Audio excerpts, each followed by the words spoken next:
कामत का आधा से ज्यादातर हिस्सा जिनकी शायरी जिनके लफ्जों से गुजरती है वो मेरे एक अच्छे दोस्त के साथ साथ मेरे उस्ताद भी है। बड़ी कम उम्र के अंदर अल्लाह ने उन सलाहियतों से नवाजा है कि मैंने आपको बताया कि कई ऐसे मुल्क है, 25-30 मुल्क ऐसे हैं जहां उर्दू रिसालों में उनकी नज़में, उनकी गीतें और उनकी तहरीरें पढ़ी जाती है। मेरे दोस्तों, मैं एक बात ये कह सकता हूं कि हुकूमत बिहार ने उनकी किताब को भी छपवाया और जमील अख्तर शफीक साहब उनका नाम है, लेकिन उनकी शायरी में आपके हवाले कुछ पेश करना चाहता हूं कि जिन्होंने कभी ये कहा था कि ज़हन दिन रात उजालों में सफर करता है, ज़हन दिन रात उजालों में सफर करता है, जब से एक शख्स निगाहों में सफर करता है। अरे चंद उड़ते हुए पत्तों का सहारा लेकर वो भी नादान हवाओं में सफर करता है। ये वही जमील अख्तर शफीक साहब है कि जिन्होंने ये कहा था कि मेरे अपने ही अगर मुझको दबाने लग जाए, ऐन मुमकिन है उभरने में जमाने लग जाए। तूने मुझे गूंगा अगर समझा है तो आपास कभी, इतना चीखू के तेरे होश ठिकाने लग जाए। मैं उनकी शायरी गिनाने पे आ जाऊं तो शायद पूरी रात खत्म हो जा सकती है, लेकिन उनकी शायरी नहीं। जोरदार तालियों से इस्तकबाल करें उस्ताद शायर जमील अख्तर शफीक साहब का। बहुत शुक्रिया। अस्सलाम वालेकुम वरहमतुल्लाहि वबरकातुहू। कि ज़मीर बेच के नफरत जगाते रहते हैं, ज़मीर बेच के नफरत जगाते रहते हैं, लहू से प्यास वो अपनी बुझाते रहते हैं, लहू से प्यास वो अपनी बुझाते रहते हैं। जिन्हें पसंद नहीं हिंदू मुस्लिमों का मिलन, वो जानबूझ के दंगा कराते रहते हैं। वाह भाई वाह वाह वाह, सुनिएगा आज का कीमती शेर भाई, वाह वाह वाह। जमील साहब जिंदाबाद जिंदाबाद। फिर पढ़े शेर को भाई, जहमत होगी मुकर्रर भाई, वाह। ज़मीर बेच के नफरत जगाते रहते हैं, लहू से प्यास वो अपनी बुझाते रहते हैं। जिन्हें पसंद नहीं हिंदू मुस्लिमों का मिलन, वो जानबूझ के दंगा कराते रहते हैं। बहुत खूब भाई जमील साहब जिंदाबाद। सुनिएगा। चीख जनता की सुनने से लाचार है, चीख जनता की सुनने से लाचार है। उस झूठे चेहरे को याद कीजिए, फिर ये शेर समझ में आएगा। चीख जनता की सुनने से लाचार है, चीख जनता, चीख जनता, जनता, चीख जनता की सुनने से लाचार है। ऐसा लगता है बहरी ये सरकार है, चीख जनता की सुनने से लाचार है। आज जो लोग हक के लिए, सही के लिए हिंदुस्तान में और नेपाल में, पूरे दुनिया के अंदर मोहब्बत का पैगाम बढ़ाने के लिए जो लोग कोशिश कर रहे हैं, उनके ऊपर लाठियां, डंडे और गोलियां बरसाई जा रही हैं। लेकिन मैं ये कहना चाहता हूं कि जब भी अमन के लिए, हक के लिए लोग आगे बढ़ते हैं, लाठियां चलाई जाती हैं, डंडे चलाए जाते हैं, पेशानी से खून निकलता है, निकलने वाले लहू से इनकलाब की एक नई तारीख लिखी जाती है। इस बात को याद रखने की जरूरत है। चीख जनता की सुनने से लाचार है, क्या डराएगी दुनिया उसे मौत से, क्या डराएगी दुनिया उसे मौत से, क्या डराएगी दुनिया उसे मौत से। सर कटाने को खुद ही जो तैयार है, चीख जनता की सुनने से लाचार है। माँ बहनें सड़कों पे निकली हुई हैं।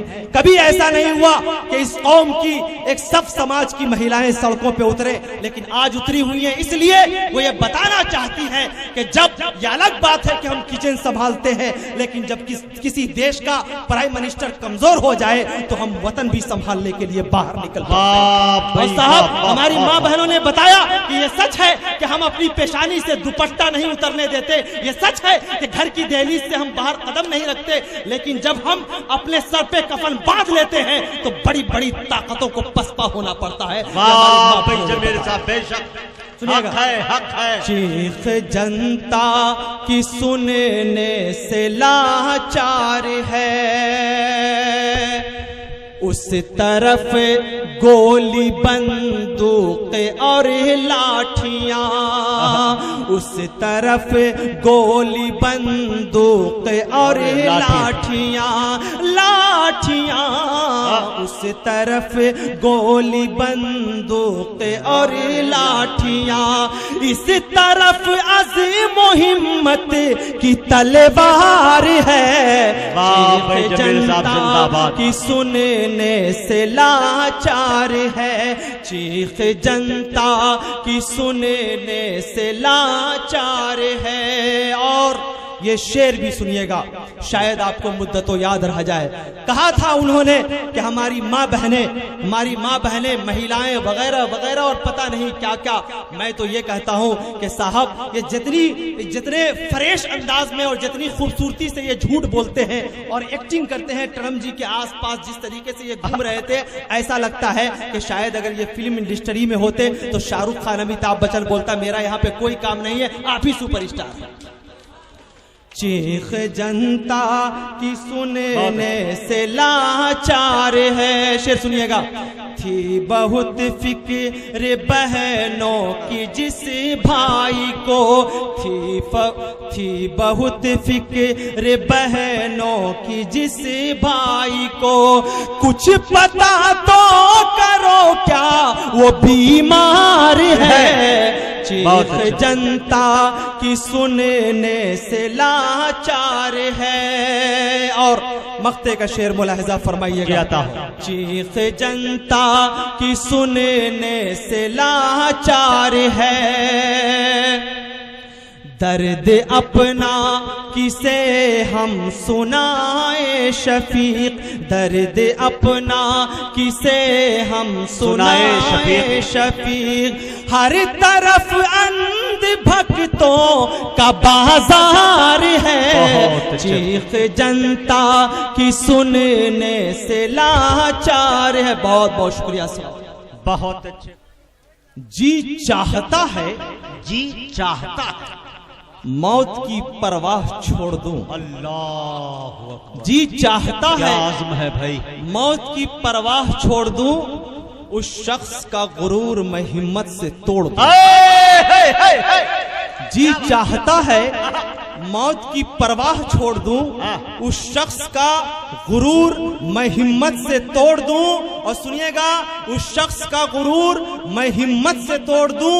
तकसीम कर रहा है जो टुकड़ों में कौम को, मिल जाए एक रोज तो गर्दन मरोड़ दे। अरे वाह वाह वाह वाह वाह, ये है जमील अख्तर शफीक, क्या तेवर है भाई, वाह। तेवर जमील देखिएगा। बुरे दिन हो तो किसको लंतरानी याद आती है। बुरे दिन हो तो किसको लंतरानी याद आती है। बुरे दिन हो तो किसको लंतरानी याद आती है।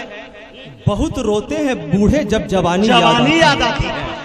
बुरे दिन हो तो किसको लंतरानी याद आती है। बहुत रोते हैं बूढ़े जब जवानी याद आती है।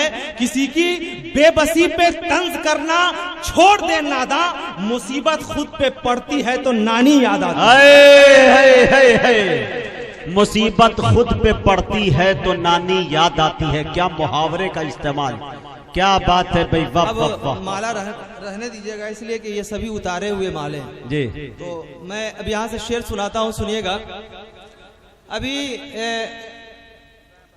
ये हिंदुस्तान में आपने देखा होगा कि जब NRC CA वगैरह की बात आई तो बहुत सारे मौलवी नुमा जमीर फरोश निकल आए और उन्होंने कहा कि साहब हम इसका सपोर्ट करते हैं सिर्फ इसलिए कि तरक्की मिल जाए। तो मैंने जब उन लोगों को देखा, होता है हर कौम के अंदर कुछ मीरो जाफर किस्म के मुनाफिक लोग होते हैं, लेकिन उससे कौम की दीवार की मजबूती में कोई कमी नहीं आती है। बेशक। मैं 4 मिसरे पढ़ता हूँ, जब मैंने देखता हूँ उन चेहरों को तो मुझे याद आता है कि पूछता कौन है वो खार पड़ी रहती है। पूछता कौन है वो खार पड़ी रहती है। मुझ में शोहरत यूं ही बीमार पड़ी रहती है। पूछता कौन है वो खार पड़ी रहती है। मुझ में शोहरत यूं ही बीमार पड़ी रहती है। जिसको पाने में वो ईमान तलक बेच गया, मेरे कदमों में वो दस्तार पड़ी रहती है। अरे वाह वाह वाह, जमील साहब जिंदाबाद जिंदाबाद, बहुत खूब भाई। और मैंने कभी 4 मिसरे कहे, सुनिएगा कि बातिलों के वास्ते तलवार होना चाहिए, बातिलों के वास्ते तलवार, बातिलों के वास्ते तलवार होना चाहिए, बच्चा बच्चा कौम का सालार होना चाहिए। बातिलों के वास्ते तलवार होना चाहिए, बच्चा बच्चा कौम का सालार होना चाहिए, बाप दादा की कमाई पर नहीं तराना कभी, कौम के हर फर्द को खुददार होना चाहिए। क्या बात है। और सुनिएगा कि जलाकर खून सारा जिस्म का पैसा कमाता है, जलाकर खून सारा जिस्म का पैसा कमाता है, बड़ी मुश्किल से कोई बाप अपना घर चलाता है। जलाकर खून सारा जिस्म का पैसा कमाता है, बड़ी मुश्किल से कोई बाप अपना घर चलाता है।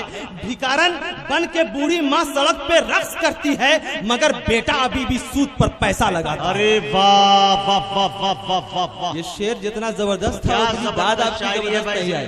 हो सकता है कि आप घर जाकर के 1 हफ्ते के बाद समझे कि मैंने क्या कहा है। जी, जलाकर खून सारा जिस्म जमील का पैसा साहब, आपकी शायरी यकीनन बहुत कीमती है, लेकिन एक बात का ख्याल रहे कि आप अपना मोबाइल नंबर लिखा दीजिए, 1 आध हफ्ते के बाद ये दाद दे देंगे मोबाइल पर। जी सुनिएगा, जलाकर खून सारा जिस्म का पैसा कमाता है, बड़ी मुश्किल से कोई बाप अपना घर चलाता है, बनाकर अपने बेटे को बड़ा अफसर जमाने का, वो बूढ़ा शहर में क्यों आज तक रिक्शा चलाता है। क्या बात है भाई, वाह वाह वाह, क्या एहसासात को पिरो दिया भाई, वाह वाह वाह। सुनिएगा कि वो अपने गांव की रस्में निभा के सोते हैं, वो अपने गांव की रस्में निभा के सोते हैं, वो अपने गांव की रस्में निभा के सोते हैं, गरीब लोग चटाई बिछा के सोते हैं। वो अपने गांव की रस्में निभा के सोते हैं, गरीब लोग चटाई बिछा के सोते हैं, उन्हें कबूल नहीं है हराम का बिस्तर, वो अपने हाथ को तकिया बना के सोते हैं। वाह भाई जमील साहब जिंदाबाद। अब मैं कभी कभार, उन्हें कबूल नहीं है हराम का बिस्तर, वो अपने हाथ को तकिया बना के सोते हैं। मैं कभी कभार तरन्नुम में भी पढ़ लिया करता हूँ, तो मैं ये चाहता हूँ कि तरन्नुम में कुछ अशार आपके बीच रखूं, फिर उसके बाद तरन्नुम भी धमाका खेज है आपका, पढ़े भाई। सुनिएगा, अभी मुजम्मिल माइक को फाड़ने के लिए तैयार होकर के आ रहे हैं। अभी बहुत सारे ऐसे अल्हम्दुलिल्लाह लोग हैं जो, मैं ये कह सकता हूं कि जो लोग अभी थोड़ी देर के लिए अपनी मुर्दा तबीयत में चले गए हैं, उन लोगों के अंदर यकीनन तवानाई और जिंदगी पैदा करेंगे ये लोग। तो पूरी हिम्मत और जवामर्दी के साथ बैठिए। पेश करता हूं, मुलाहिजा फरमाइए। अभी तालीम के हवाले से मैं सुनाऊंगा, अभी पूरी एक नज्म है जो मैंने सोचा है कि उस नज्म को यहाँ पे पढ़ना इसलिए जरूरी है कि मुजीब भाई मेरे सामने है, और मैं ये चाहता हूँ कि जब मैं हिंदुस्तान में दाखिल होता हूँ, रहता हूं, तो मुझे समझ में नहीं आता है कि मैं नेपाल में हूं या हिंदुस्तान में। नेपाल में आता हूं तो मुझे ये नहीं लगता है कि मैं नेपाल में हूं, मुझे लगता है हिंदुस्तान में हूं। दोनों लोगों का दर्द एकदम यकसा है और बराबर है। शेर मुलाहिजा फरमाइएगा कि चाहे कुछ भी कहे ये जमाना तुम्हें, हैसियत अपनी हरगिज़ घटाना नहीं। चाहे कुछ भी कहे ये जमाना तुम्हें, हैसियत अपनी हरगिज़ घटाना नहीं। जान बाकी रहे या के जाती रहे, जान बाकी रहे या के जाती रहे, हर जगह अपने सर को झुकाना नहीं। चाहे कुछ भी कहे ये जमाना तुम्हें। जब मैं ये देखता हूं कि हिंदुस्तान और नेपाल के लोग बैठे हैं, मुझे 4 मिसरा याद आता है कि हजारों सरहदों की बेड़ियां लिपटी है कदमों से, हमारे बाजुओं को पर बना देता तो अच्छा था। परिंदों ने कभी रोका नहीं रास्ता परिंदों का, खुदा दुनिया को चिड़िया घर बना देता।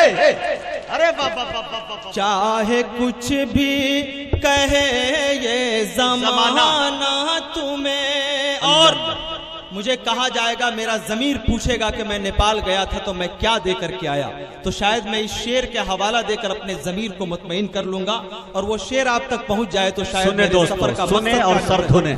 जी अता कीजिए। चाहे कुछ भी कहे ये ज़माना, तुम्हें हैसियत अपनी हरगिज़ घटाना नहीं। ये फैयाज साहब के साढ़ू हैं, कोई बात ये नहीं, काठमांडू तक पहुंच जाते हैं। मुलाहिजा, मुझे अभी जब मैं रास्ते में जा रहा था अपनी जरूरत के लिए तो अचानक ये नमूदार हो गए। नमूदार तो मुझे समझ में आया कि भाई भारत का भूत नेपाल में कहां से चला है। तो मुलाहिजा फरमाइए, चाहे कुछ भी कहे ये ज़माना, तुम्हें हैसियत अपनी हरगिज़ घटाना नहीं। कह रहा हूँ बहुत दर्द के साथ मैं, याद रखना इसे भूल जाना न तुम।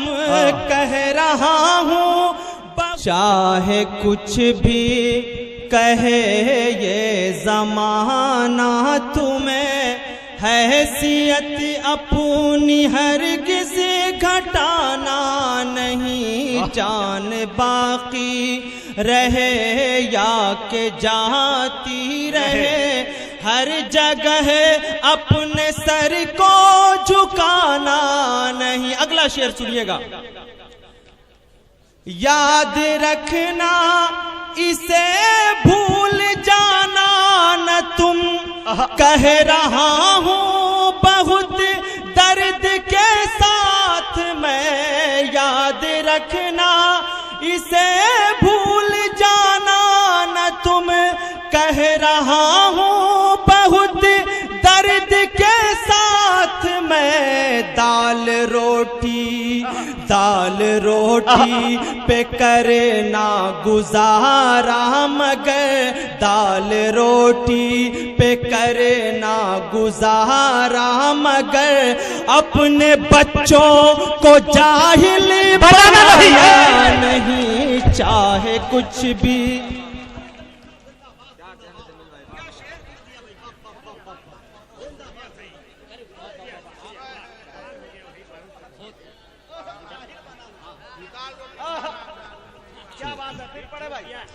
नेपाल जिंदाबाद, नेपाल जिंदाबाद, जिंदाबाद, नेपाल जिंदाबाद। भारत महान है, नेपाल इसकी जान है। बिहारी लाल अंबर जिंदाबाद। सुनिएगा, देखिए, अच्छा तमाम सामईन ये देख रहे हैं कि स्टेज पर 2 शायरा नहीं बल्कि 3 शायरा है। जी आता नहीं, मैं ये कह सकता हूँ हबीब साहब, मैं तो ये कह रहा हूँ कि अगर शायर और शायरात को एक वजूद में देखना हो तो आप बिहारी साहब को देखना। एक साथ 2 चीज नजर आ जाएगी। मुलाहिजा फरमाइए, चाहे कुछ भी कहे ये ज़माना, तुम्हें हैसियत अपनी हरगिज़ घटाना नहीं। और सुनिएगा, अभी पूरे आपने कहा था कि बिहार हिंदुस्तान के अंदर जो टीस उभरती है उस टीस को नेपाल के लोग महसूस करते हैं। पूरे हिंदुस्तान का जो माहौल है आप देख रहे हैं। मैं 4 मिसरे पढ़ता हूं और आपकी दुआएं मांगता हूं। शायद आपके कलेजे और आपके एहसासात का दर्द हो तो शायद आप मेरा साथ दे दीजिएगा। मुलाहिजा फरमाइए जी। उठा कर हाथ में त्रिशूल नफरत आम करते हैं, उठा कर हाथ में त्रिशूल नफरत आम करते हैं। दुनिया दुनिया को एक नई सियासत से वाकिफ कराने की कोशिश की जा रही है।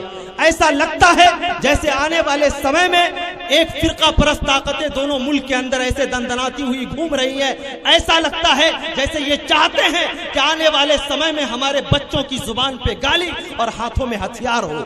लेकिन साहब, अगर अपने बच्चों के हाथों में कलम सौंपना चाहते हैं तो ऐसी फिरका परस्त ताकतों का प्यार और मोहब्बत के तलवार से आपको जवाब देना होगा।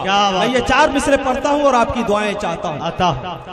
उठा कर हाथ में त्रिशूल नफरत आम करते हैं, सनातन धर्म को भी है जगह बदनाम करते हैं। उन्हें दुनिया में जीने का कोई भी हक नहीं हासिल, उन्हें दुनिया में जीने का कोई भी हक नहीं हासिल। लगा कर राम का नारा जो कत्ले आम करते हैं, लगा कर राम का नारा जो कत्ले आम करते हैं। मैंने कभी 4 मिसरे कहे थे कि ये जो इंसानों का सैलाब उमड़ आया है, ये जो इंसानों का सैलाब उमड़ आया है, इसको पागल का कोई शोर न समझा जाए। ये जो इंसानों का सैलाब उमड़ आया है, इसको पागल का कोई शोर न समझा जाए। जानते हम भी हैं हथियार चलाने का हुनर, हम अगर चुप है तो कमजोर न समझा।